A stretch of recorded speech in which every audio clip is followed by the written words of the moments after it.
Hello everyone, welcome to Commerce classes. Today we will be taking up some questions based on the theory that we studied in the last class. Like partnership में हमने क्या पढ़ा है कि partnership क्या होती है, partners के rights क्या हैं, duties क्या हैं और partnership is formed through agreement. सबसे important चीज जो हमने पढ़ी थी वो थी partnership agreement से बनती है. So जो partners ने agree किया है, जो उनका एग्रीमेंट है अकॉर्डिंगली ही पार्टनर्स की सारी चीजें डिसाइड होंगी. सो जो फाइनेंशियल मैटर्स हैं वो एग्रीमेंट बेस्ड हैं. और अगर एग्रीमेंट नहीं है तो फिर हम किसके पास चले जाएंगे? हम जाएंगे पार्टनरशिप एक्ट के पास. पार्टनरशिप एक्ट 1932 ये कहता है कि किसी को कुछ नहीं मिलेगा सिवाय उसके प्रॉफिट के शेयर के. ठीक है. So interest on capital, interest on drawing, salary, commission, remuneration, partners कुछ भी मांगे वो नहीं देना है अनलेस एंड अनटिल वो पहले से डिसाइडेड हो उनके एग्रीमेंट या पार्टनरशिप डीड में. तो हमारे पास एग्रीमेंट क्या होता है? उनकी क्वेश्चन. तो जो क्वेश्चन में लिखा है वो एग्रीड है, जो नहीं है वो नहीं लिखा. तो हमें क्या करना होता है? हम देखते हैं कि अगर एग्रीमेंट है तो एग्रीमेंट के अकॉर्डिंगली चलेंगे, कोई चेंज नहीं होगा. और अगर एग्रीमेंट नहीं है तो हमें पार्टनरशिप एक्ट के अकॉर्डिंगली चलना है, जो ये कहता है पार्टनर्स के सारे प्रॉफिट्स और लॉसेस इक्वल बांटे जाएंगे और उसके अलावा किसी को कुछ नहीं मिलेगा. बट इसमें दो एक्सेप्शंस है. क्या है? अगर किसी ने फर्म को लोन दे रखा है, किसी पार्टनर ने फर्म को लोन दे रखा है, तो उस लोन पे उसको 6% पर एनम इंटरेस्ट मिलेगा. अब वो डीड में नहीं लिखा तब भी मिलेगा. ये पार्टनरशिप एक्ट अलाउ कर रहा है. सेकेंडली, अगर किसी पार्टनर ने अपनी कोई प्रॉपर्टी रेंट पे दे रखी है फर्म को, तो उसका जो भी रेंट ड्यू बनता है वो फर्म देगी. लेकिन अब ये दोनों चीजें जो हैं ये प्रॉफिट का डिस्ट्रीब्यूशन नहीं है, ये चार्ज है बिजनेस पे. क्योंकि बिजनेस अगर किसी और से लोन लेता या किसी और से अगर वो बिल्डिंग लेता रेंट पे तो उसे पेमेंट करता, रेंट पे करता, इंटरेस्ट ऑन लोन देता. तो वही चीज यहाँ पे वो पार्टनर को दे रहे हैं. तो ये एक बिजनेस का चार्ज है जो कि P&L में जाएगा. तो ये प्रॉफिट नहीं बटेगा, ये एप्रोप्रिएशन में नहीं जाएगा, ये प्रॉफिट एंड लॉस अकाउंट के थ्रू जाएगा. ठीक है. और सिर्फ ये दो चीजें पार्टनर्स को मिलेंगी अगर उनका एग्रीमेंट नहीं है, रेंट और इंटरेस्ट ऑन लोन. इसके अलावा जो भी प्रॉफिट होगा वो सारा बराबर बांट दिया जाएगा. सो अब देखो कैसे हमारी पार्टनरशिप डीड ना हो तो डिस्प्यूट सॉल्व होंगे और डीड के साथ कैसे सॉल्व होंगे. ABC are a partner in a firm, they don't have a partnership deed. तो क्या समझ में आ रहा है? पार्टनरशिप डीड नहीं है. Okay, so how will you settle these disputes? A has invested more capital in his business, so he wants interest on capital. Okay, so अब A ने बिजनेस में ज्यादा कैपिटल लगा रखी है, तो वो क्या कह रहा है कि मुझे इंटरेस्ट ऑन कैपिटल दो. तो आप क्या करोगे? क्योंकि इनके पास पार्टनरशिप डीड नहीं है तो हम कहाँ जाएंगे? हम जाएंगे पार्टनरशिप एक्ट के पास कि पार्टनरशिप एक्ट क्या कहता है. तो इस डिस्प्यूट में पार्टनरशिप एक्ट क्या कहता है? Interest on capital not allowed. मतलब यहां पे हम क्या इसमें डिस्प्यूट सेटल करेंगे कि interest on capital is not allowed. So A is not right. A सही नहीं है इंटरेस्ट ऑन कैपिटल मांगने में क्योंकि उन्होंने एग्रीमेंट नहीं किया. सो एग्रीमेंट के बिना कोई इंटरेस्ट ऑन कैपिटल नहीं मिलेगा. सो इस केस में बी और सी की बात मानी जाएगी, ए की नहीं मानी जाएगी. Okay. Second, B devotes full time to run the business. अब बी बहुत टाइम लगाता है बिजनेस में. ही डिमांड्स सैलरी ऑफ 5,000 पर month, but A and C do not agree. अब ए और सी नहीं मान रहे हैं. बी चाहता है कि मैं तो इतना टाइम लगाता हूं, सबसे ज्यादा टाइम बिजनेस में दे रहा हूं, मुझे सैलरी चाहिए. अगेन, जब पार्टनरशिप डीड नहीं होती तो हमें किसके पास जाना पड़ता है? हमें पार्टनरशिप एक्ट में जाके देखना पड़ता है. पार्टनरशिप एक्ट कहता है कुछ नहीं मिलेगा.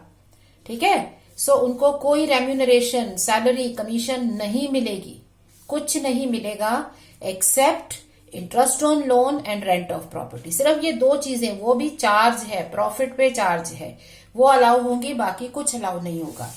ठीक है. सो ये भी नॉट अलाउड, ये भी नहीं दे सकते. ठीक है. C has given loan to firm, अब सी ने लोन दे रखा है फर्म को and he demands interest on loan 12%. But अगर आपको इंटरेस्ट लेना है लोन पे किसी पर्टिकुलर रेट पे तो फिर एग्रीमेंट बनवाते ना, क्योंकि हमें तो वही देना है जो एग्रीमेंट में है. सो एग्रीमेंट तो है नहीं, इसलिए इंटरेस्ट कितना देंगे. जब एग्रीमेंट नहीं होता हम जाके देखते हैं पार्टनरशिप एक्ट की ओर. सो कितना इंटरेस्ट देना पड़ेगा इसमें, नॉट 12%. पार्टनरशिप एक्ट कहता है 6% पर एनम इंटरेस्ट मिलेगा, वो भी चार्ज है तो वो प्रॉफिट्स में से देना पड़ेगा. ठीक है.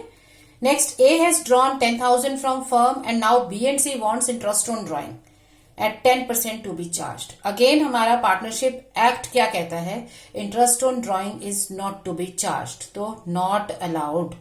सो कुछ भी नहीं कर सकते, राइट. अगर ऐसा interest on capital, interest on drawing, salary, remuneration कुछ भी चाहिए तो एग्रीमेंट होना चाहिए. दैट इज वाई वी से कि पार्टनरशिप डीड जो एग्रीमेंट है वो कंपल्सरी नहीं है बट डिजायरेबल है. अगर ये एग्रीमेंट होता तो ये डिस्प्यूट्स नहीं आ रहे होते. Okay. Next is net profit of the firm is 50,000. A wants profit to be distributed in capital ratio. क्यों कैपिटल रेशियो में क्यों बांटेंगे, जब उन्होंने ऐसा कोई एग्रीमेंट ही नहीं किया तो फिर एग्रीमेंट के बिना प्रॉफिट और लॉस इक्वल बंटेगा. सो 2 पार्टनर्स, 3 पार्टनर्स हैं ए बी एंड सी.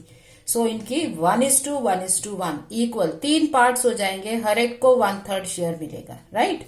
सो अगर आपको कुछ भी चाहिए, प्रॉफिट और लॉस किसी रेशो में चाहते हो, कैपिटल पर इंटरेस्ट चाहते हो, इंटरेस्ट ऑन ड्रॉइंग चाहते हो, सैलरी चाहते हो, रेम्यूनरेशन चाहते हो, कमीशन चाहते हो, आप अपनी पार्टनरशिप एग्रीमेंट को बनाओ. और अगर एग्रीमेंट नहीं है तो हम चले जाएंगे एक्ट के पास. पार्टनरशिप एक्ट कहता है कुछ भी नहीं मिलेगा और सारा प्रॉफिट लॉस इक्वल डिस्ट्रीब्यूट होगा, right. Finally B wants to introduce his son into the business. A has objection. Obviously क्यों, क्योंकि सारे मैटर्स में consent of all partners is needed. Okay. चाहे किसी को एडमिशन करना है, चाहे किसी माइनर को लेके आना है या रिटायर होना है, सबका कंसेंट चाहिए, right. So B can not introduce his son, ये भी नहीं अलाउड है. ओके.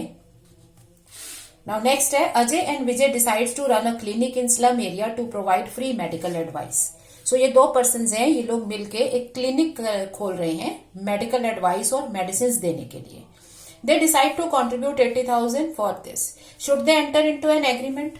अब इसमें क्या चल रहा है, यहां पर तो एक वो बिजनेस नहीं कर रहे हैं, ये तो एक सर्विस दे रहे हैं. ठीक है, नॉट फॉर प्रॉफिट. आप फ्री में मेडिसिन दोगे, फ्री मेडिकल एडवाइस दोगे तो बिजनेस तो है ही नहीं. पार्टनरशिप में तो बिजनेस होना चाहिए ना. तो जब आप बिजनेस ही नहीं कर रहे तो should they enter into a partnership agreement? No, it is not needed.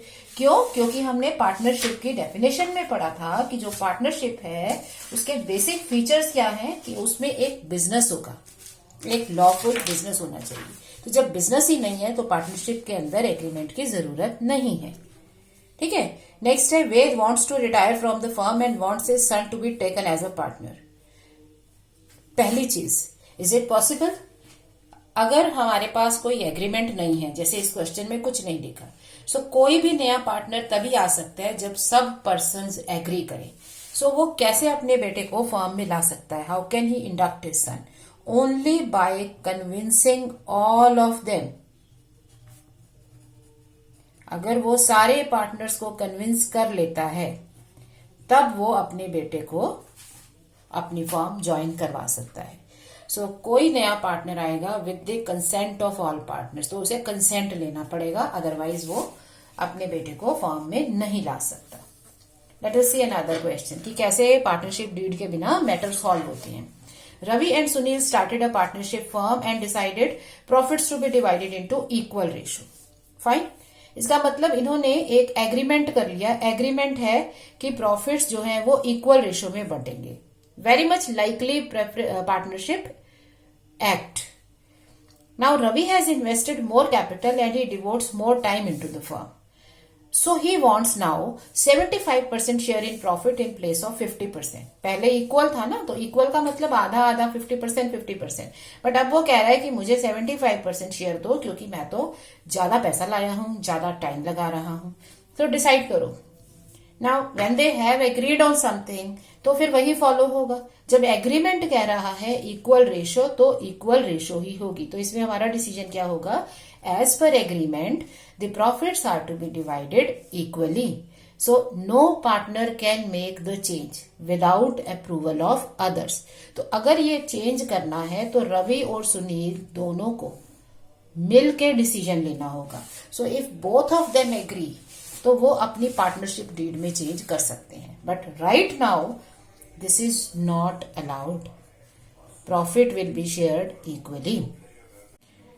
Now, accountant of a firm debited interest on partner's loan to P&L appropriation account and credited it to partner's capital account. Is it correct?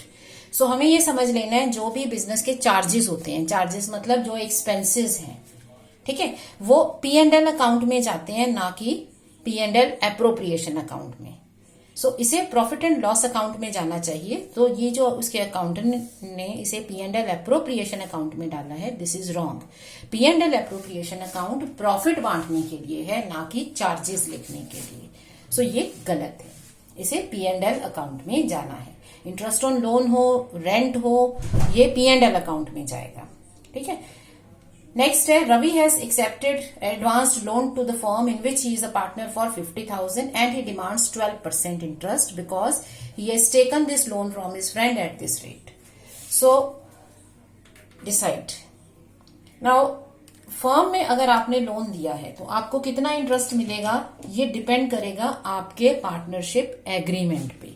और अगर agreement नहीं है तो partnership act आपको 6% interest on loan दिलवाता है. ठीक है, यही रूल है. In the absence of partnership agreement और deed, interest on loan is 6% per annum. So partnership firm को इससे कोई मतलब नहीं है कि आप कहां से लोन लेके दे रहे हो, किस रेट पे लेके दे रहे हो. वो आपको इंटरेस्ट उस रेट पर देगा जिस रेट पर आपने एग्रीमेंट किया है. सो अगर आपने फॉर्म के साथ एग्रीमेंट नहीं किया है तो आपको सिर्फ 6% इंटरेस्ट मिलेगा. इस तरह से जब हमारी डीड होती है या नहीं होती है तो हमारे डिस्प्यूट्स रिजॉल्व किए जाते हैं. अगर एग्रीमेंट है तो आपको एग्रीमेंट के अकॉर्डिंगली चलना है. अगर एग्रीमेंट नहीं है तो आपको पार्टनरशिप एक्ट पर चलना है. अगेन रिमेंबर, पार्टनरशिप एक्ट में क्या है, इंटरेस्ट ऑन कैपिटल नहीं मिलेगा, इंटरेस्ट ऑन ड्राइंग नहीं होगा, रेम्यूनरेशन नहीं होगी, कुछ भी नहीं मिलेगा. क्या मिलेगा? इंटरेस्ट ऑन लोन, वो भी 6% पर एनम, और रेंट ऑफ अ प्रॉपर्टी जो भी रेट अलाउड है. बाकी जो प्रॉफिट्स हैं वो सारे पार्टनर्स में इक्वली बांटे जाएंगे. अपार्ट फ्रॉम फाइनेंशियल मैटर्स, किसी पार्टनर का एडमिशन करना है, नहीं करना है, किसी को रिटायर होना है, ये सब सबके कंसेंट से होगा. ओके, सबके कंसेंट से होगा. और अगर किसी पार्टनर की डेथ हो जाती है, उस केस में फर्म को डिसॉल्व कर दिया जाता है अनलेस अदरवाइज एग्रीड. या तो आप पहले से कोई एग्रीमेंट कर लो कि ये सिचुएशंस आ सकती हैं, तो इसमें हम इस तरह से एक्ट करेंगे. और अगर आपने एग्रीमेंट नहीं किया है तो फिर आपको पार्टनरशिप एक्ट के अकॉर्डिंगली चलना होगा, और वो रूल्स हैं आपके ये सारे. I hope these rules and dispute solving is clear to you. Thank you.